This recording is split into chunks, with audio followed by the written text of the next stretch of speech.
kiai gede kajian geus lain mah we di blon-blon bae lah deh nah tah maneh teh nyaho letah kaula cager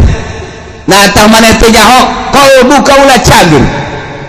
dengan letah cager selalu bisa zikir ka Gusti Allah Allah Allah Allah dengan qalbu cager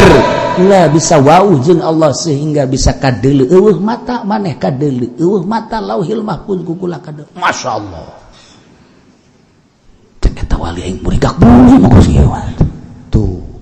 batur mah kos kitu ge masih alhamdulillah urang mah kakarake diturunkeun gaji geus mungsang mangsi sungsang mangsi tak ukur tak kadinya tah ya Allah ya Rabb tah ukuran wauh henteu diri urang ka Allah ukur